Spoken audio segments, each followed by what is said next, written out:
नमस्कार, स्वागत है आपका न्यूज 18 पंजाब हरियाणा हिमाचल में। मैं हूं आपके साथ कुसुम रावत। बुलेटिन की शुरुआत इस वक्त की बड़ी खबर के साथ करेंगे।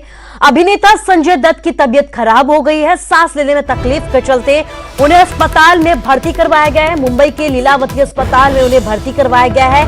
संजय दत्त का कोरोना का टेस्ट भी किया गया है, जिनमें शुरुआती रिपोर्ट उनकी नेगेटिव आई है। आज दोबारा से उनका कोरोना का टेस्ट हो सकता है। ट्विटर पर उन्होंने जानकारी दी है कि मैं ठीक हूं।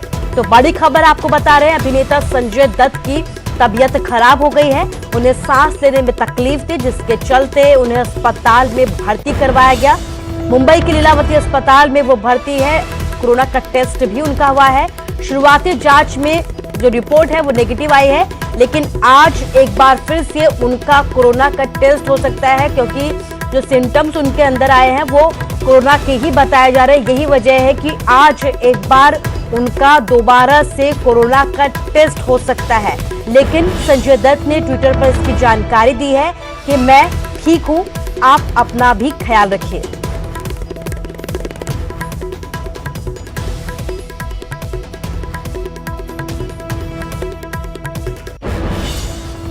और चलिए अब आपको कोरोना का हरियाणा का पूरा हाल बताते हैं। हरियाणा से जुड़ी 10 बड़ी बातें आपके सामने। हरियाणा में 24 घंटे में 789 केस सामने आए हैं, 7 की मौत हो गई है और अब तक कुल 40,843 केस सामने आए हैं। 474 लोगों की कोरोना की वजह से मौत हो गई है। फरीदाबाद में 149, गुरुग्राम में 99 नए मामले सामने आए हैं। पानीपत में 126, अंबाला में 88 नए केस सामने आए हैं। रेवाड़ी की अगर बात की जाए तो 69 केस मिले हैं। पंचकुला में 61 और हिसार में 36 नए मामले दर्ज किए गए हैं कोरोना के। कुरुक्षेत्र में 33 और महेंद्रगढ़ में 32 नए केस सामने आए हैं कोरोना के। भिवानी और कैथल की अगर बात करें तो यहां पर दो लोगों की मौत हो गई है कोरोना की वजह से। फरीदाबाद, जींद और पलवल में एक मरीज ने दम तोड़ दिया है। वहीं हरियाणा में 83% तक रिकवरी रेट पहुंच चुका है और अब तक 34,000 से ज्यादा मरीज ठीक भी हो चुके हैं। तो हरियाणा का हाल हम आपको बता रहे हैं, जहां पर 24 घंटे में 789 केस सामने आए हैं और 7 की मौत भी हो गई है और अब तक 40,843 केस यहां पर हो चुके हैं और 474 लोगों की मौत भी हो चुकी है। लेकिन अच्छी बात यह है कि 40,843 केस में से 34,000 से ज्यादा मरीज अब तक ठीक हो चुके हैं। 34,000 से ज्यादा मरीजों ने अब तक कोरोना को मात दे दी है।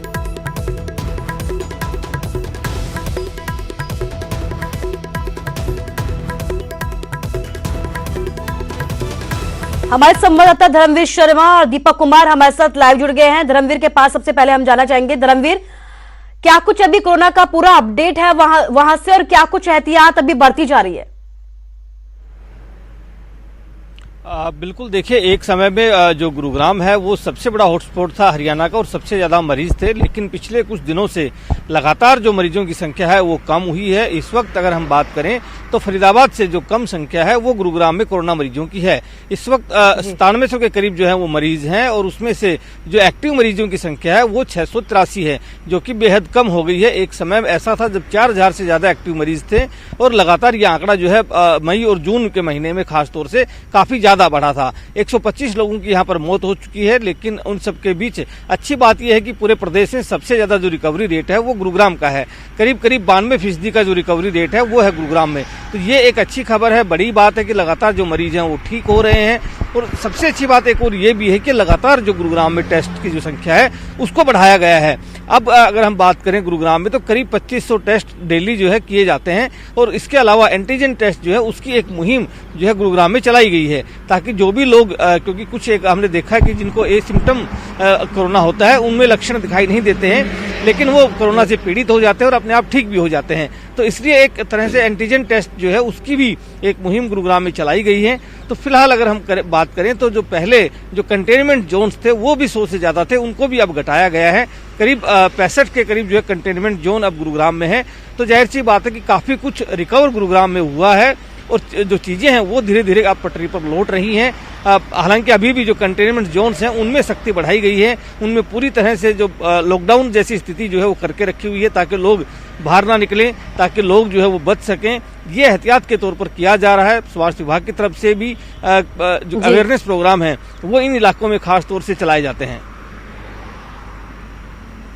जी धर्मवीर, इस तमाम जानकारी के लिए आपका शुक्रिया। दीपक के पास हम लौटेंगे। दीपक, आपसे ये जानना चाहूंगी कि गुरुग्राम की स्थिति में थोड़ा सुधार जरूर आया है, लेकिन फरीदाबाद का अपडेट। देखिए कुसुम, बिल्कुल फरीदाबाद की हम अगर बात करें तो फरीदाबाद में 24 घंटे के अंदर 149 नए पॉजिटिव केस सामने आए थे और 56 साल की एक महिला की इसमें मौत हुई थी। टोटल जो मरीजों की बात करें कि टोटल मरीज फरीदाबाद में कितने हुए थे तो 9,977, यानी कि 10,000 के बेहद करीब फरीदाबाद में मरीज हो चुके हैं। लेकिन अच्छी बात यह है कि अब जो केस रह गए हैं वो 870 एक्टिव केस हैं, मतलब टोटल 870 केस हैं जो कि एक्टिव हैं, बाकी सारे लोग ठीक हो चुके हैं। इसके अलावा एक अच्छी बात यह है कि डबलिंग रेट जो फरीदाबाद में था, मतलब जो मरीज डबल संख्या जो हो रही थी, वो पहले स्थिति ये आ गई थी कि 20 दिन में केसेस डबल हो रहे थे, अब वो संख्या 60 दिन से ज्यादा पहुंच गई है। मतलब अब जो डबल हो रहे हैं केस वो 60 दिन से ज्यादा में पहुंच रहे हैं। और यही वजह है कि कल जब मुख्यमंत्री मनोहर लाल फरीदाबाद में थे तो उन्होंने बाकायदा इस बात के लिए फरीदाबाद के स्वास्थ्य विभाग की, फरीदाबाद जिला प्रशासन की तारीफ की इस बात के लिए कि फरीदाबाद के हालात जो बिगड़ते जा रहे थे, जिस तरीके से स्थिति बिगड़ रही थी, उस पर काफी हद तक काबू पाया गया है। हालांकि केसेस की संख्या की बात करें तो केसेस की संख्या जरूर बढ़ी है, लेकिन रिकवरी रेट भी बहुत अच्छा हो गया है। 89 पॉइंट समथिंग जो रेट है वो फरीदाबाद में इस समय है। और अच्छी बात यह है कि डबलिंग रेट बढ़ रहा है, जो केसेस हैं, जो लोग हॉस्पिटल जा रहे हैं वो काफी हद तक ठीक हो रहे हैं। हालांकि 139 लोगों की मौत भी हो गई है, लेकिन स्वास्थ्य विभाग साफ तौर पर कह रहा है कि केवल कोरोना की वजह से वो मौत नहीं थी, उन्हें और भी बीमारी थी जिसके चलते उनकी मौत हुई है। तो 139 लोगों की मौत तो है, लेकिन फिलहाल का जो आंकड़ा फरीदाबाद का दिख रहा है वो ये बताने के लिए काफी है कि स्थिति धीरे धीरे सुधर रही है। हालांकि नंबर बहुत ज्यादा है और यही बात रही कि मुख्यमंत्री को ये कहना पड़ा कि फरीदाबाद ने बहुत अच्छी तरीके से चीजों को मैनेज किया है और इसके लिए पीठ थपथपाई उन्होंने और साफ तौर पर यह कहा कि अभी टेस्ट जो फरीदाबाद प्रशासन की तरफ से किए जा रहे हैं इनकी संख्या अभी बढ़ा देनी चाहिए, जिससे कि और चीजें सामने आए और जल्दी से जल्दी फरीदाबाद की स्थिति जो है और ज्यादा बेहतर हो सके। टेस्ट बढ़ाने की बात अभी भी की जा रही है। दीपक, इस तमाम जानकारी के लिए आपका शुक्रिया। स्थिति में सुधार हो रहा है, हालांकि नंबर बढ़ रहे हैं, लेकिन बड़ी बात यह है कि रिकवरी रेट भी बढ़ रहे हैं। लगातार आंकड़ों में इजाफा भी होता जा रहा है। जिस तरीके से आप देख सकते हैं कि 24 घंटे में 789 केस सामने है, 7 लोगों की मौत हो गई है। लेकिन प्रशासन का ये कहना है कि अब जो स्थिति है वो सुधर रही है, क्योंकि रिकवरी रेट तेजी के साथ बढ़ता जा रहा है।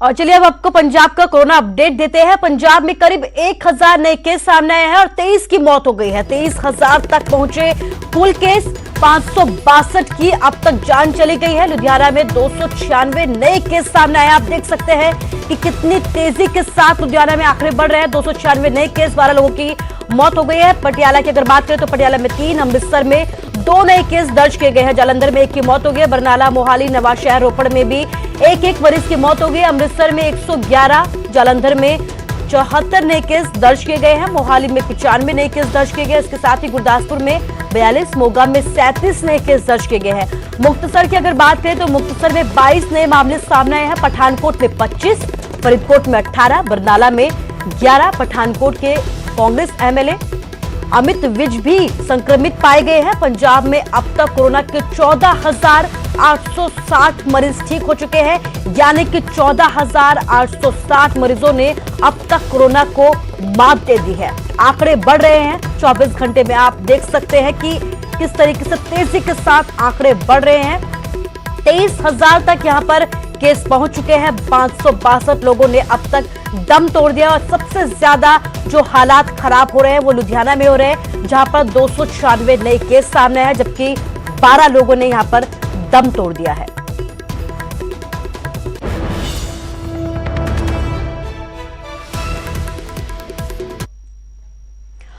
और चलिए अब आपको हिमाचल का हाल बताते हैं। हिमाचल में भी कोरोना से एक और मरीज ने दम तोड़ दिया है। हमीरपुर के 74 वर्षीय बुजुर्ग ने कोरोना की वजह से दम तोड़ दिया है। 24 घंटे में कोरोना के 114 नए केस यहां पर भी दर्ज किए गए हैं।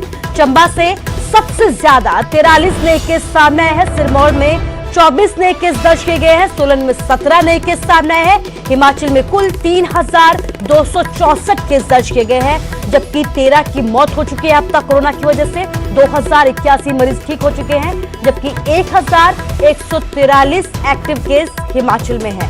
तो आंकड़ों में इजाफा हो रहा है, लेकिन हिमाचल में भी रिकवरी रेट अच्छा है। लगातार लोग कोरोना को मात दे रहे हैं। लेकिन इस बीच एक बुरी खबर यह है कि हिमाचल में एक और मरीज की मौत हो गई है कोरोना की वजह से। 74 वर्षीय बुजुर्ग ने कोरोना की वजह से दम तोड़ दिया है। 24 घंटे में 114 नए केस भी अब सामने आए हैं। चंबा में सबसे ज्यादा 43 नए मामले सामने आए, जबकि अगर सिरमौर की बात करें तो 24 और सोलन में 17 नए केस दर्ज किए गए हैं।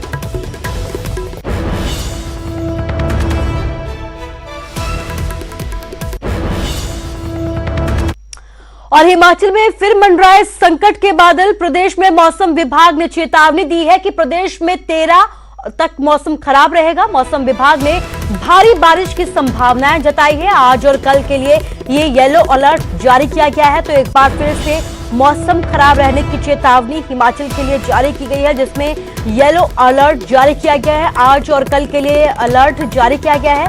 प्रदेश में मौसम विभाग ने एक बार फिर से लोगों के लिए चेतावनी जारी की है। 13 अगस्त तक मौसम हिमाचल का फिलहाल के लिए खराब रहेगा। कई जगह भारी बारिश हो सकती है। यही वजह है कि लोगों से भी नदी नालों से दूर रहने की अपील की गई है।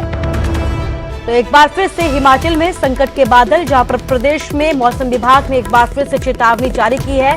13 अगस्त तक मौसम खराब रहने की चेतावनी जारी की है। आज और कल के लिए यह चेतावनी जारी की गई है। रेशमा कश्यप हमारे संवाददाता हमारे साथ लाइव जुड़ गई है। रेशमा, आज और कल के लिए भारी बारिश की जो चेतावनी है वो जारी की गई है।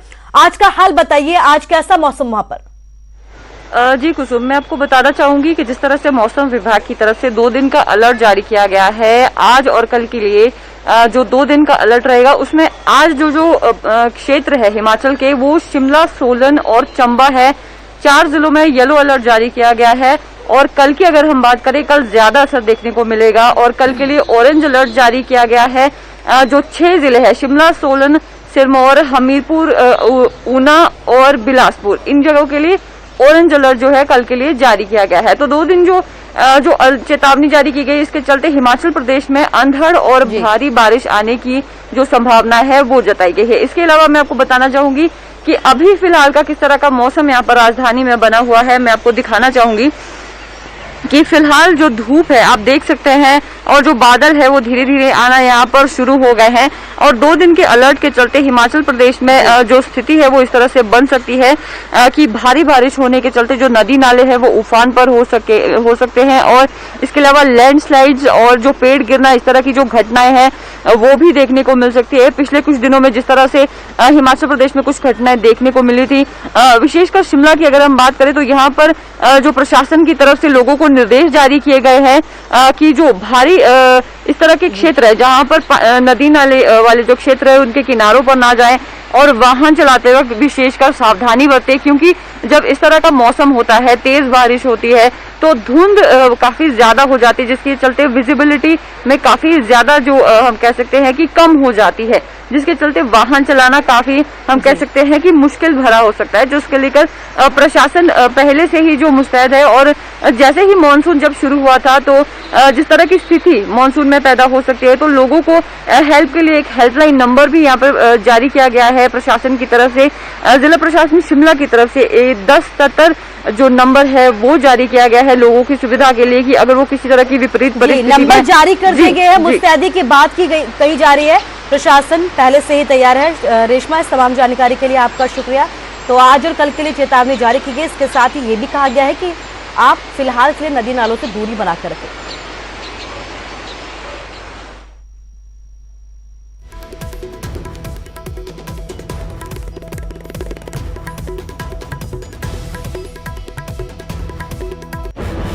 और चलिए बात कोरोना के बाद सियासत की करते हैं। लुधियाना में लोक इंसाफ पार्टी और कांग्रेस वर्कर्स के बीच हाई वोल्टेज ड्रामा देखने को मिला।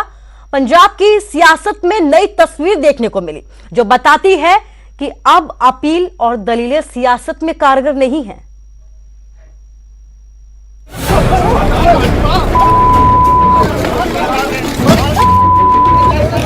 पंजाब की सियासत अब एक दूसरे की पगड़ियां उतारने तक पहुंच गई है।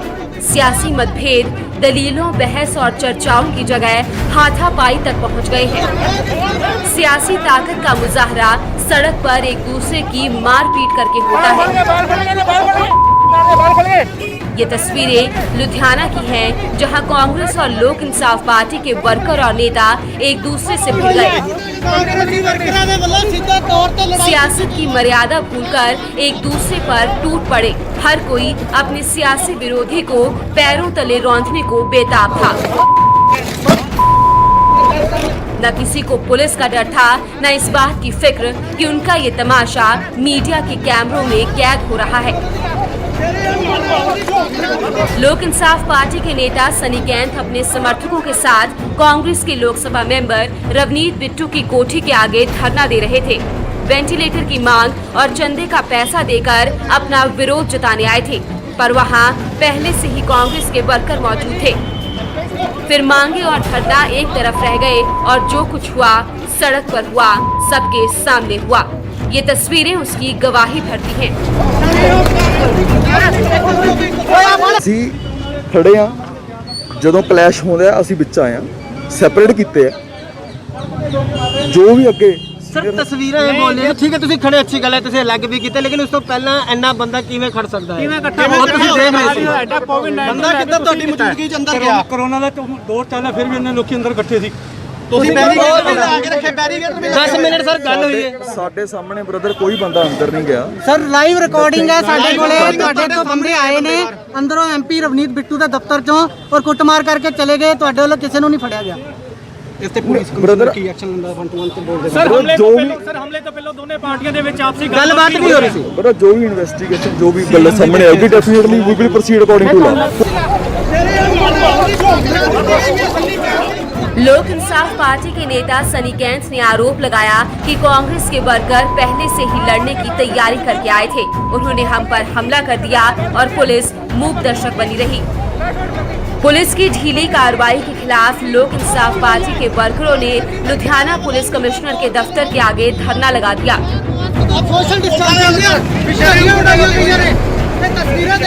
हमें 200 बंदा खड़ा है हटिया पकड़ रही 5 बंदे हैं ऐसे यार और सामने मेरा पग लाइए मेरी पक्का है यार सारी इन्होंने कोले खड़ी है पुलिस वाले खड़े कोले खड़ी है चुप करी खड़ी है पुलिस वाले सच्चो आ पुलिस वाले ऐसे चल कोले खड़ा कितनी गई है पुलिस आपको बैठ लो।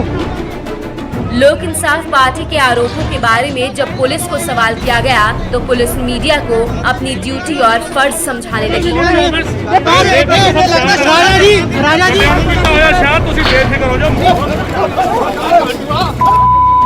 सियासी मतभेद पार्टियों में होते हैं, मुद्दे अलग अलग हो सकते हैं, पर सियासी मतभेद इस तरह सड़कों की लड़ाई बन जाएं, ये सेहतमंद लोकतंत्र के लिए अच्छा संदेश नहीं है। लुधियाना से रोहित गौड़, न्यूज़ 18।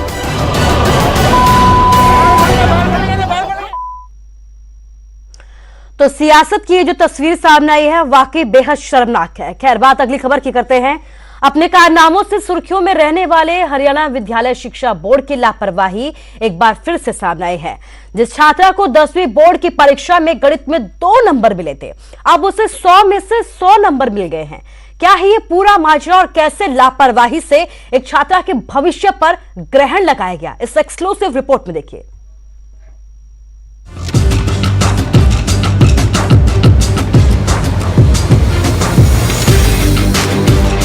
हिसार की इस होनहार छात्रा के साथ हरियाणा विद्यालय शिक्षा बोर्ड ने जो भद्दा मजाक किया, उसे जानकर आपके भी पैरों तले की जमीन खिसक जाएगी। चौधरीवास गांव की रहने वाली दिव्यांग छात्रा सुप्रिया के 10वीं के बोर्ड में गणित के पेपर में महज 2 नंबर दिए गए। सपने में भी सुप्रिया को ऐसे रिजल्ट की उम्मीद नहीं थी और पिता को भी अपनी बेटी की काबिलियत पर पूरा भरोसा था।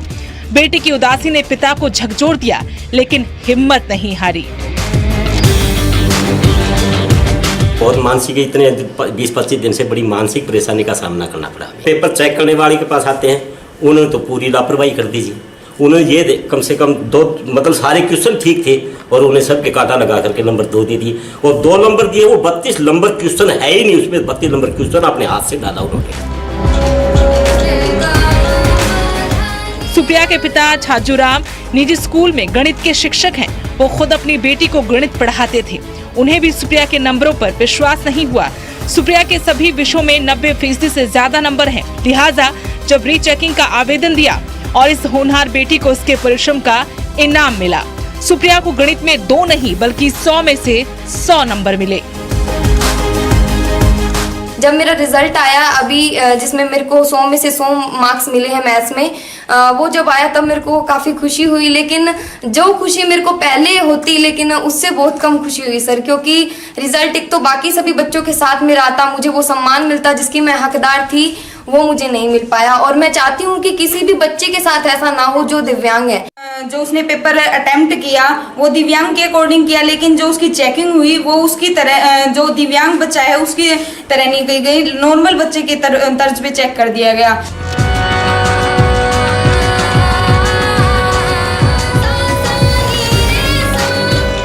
दसवीं बोर्ड में सुप्रिया के कुल 500 में से 489 नंबर हैं। स्कूल प्रिंसिपल ने भी इस होनहार छात्रा को सम्मानित करने का फैसला लिया है।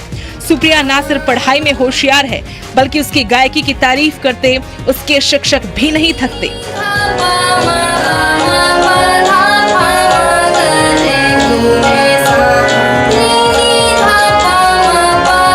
10वीं क्लास में रिजल्ट में इसने जो है विद्यालय में टॉप किया है, तो इसलिए जो है विद्यालय की तरफ से जब स्कूल खुलेंगे कोरोना महामारी के बाद जब स्कूल खुलेंगे तो विद्यालय की तरफ से इसे सम्मानित जो है किया जाएगा। क्योंकि वो बच्ची जो है इतनी डिसिप्लिन में रहती थी, जैसे कि 1 मिनट भी अपना समय बर्बाद किए बिना हर काम को बहुत ही दिल से करने वाली, लगन से करने वाली मेहनती लड़की। और उसकी आवाज़ देखो तो मतलब कि ऐसे कि जैसे कोई फूल बरस रहे हैं, गाने में सबसे आगे। दरअसल सुप्रिया की आंखों की रोशनी काफी कम है। ऐसे विद्यार्थियों के लिए नियम है कि वो परीक्षा में अपने साथ राइटर ले जाते हैं, लेकिन उसे गणित के पेपर आम बच्चों की तरह ही चेक किए गए और सिर्फ 2 नंबर मिले। अगर पिता ने हिम्मत नहीं जुटाई होती तो इस होनहार छात्रा के भविष्य का बंटाधार होना तय था। Bureau report, news 18।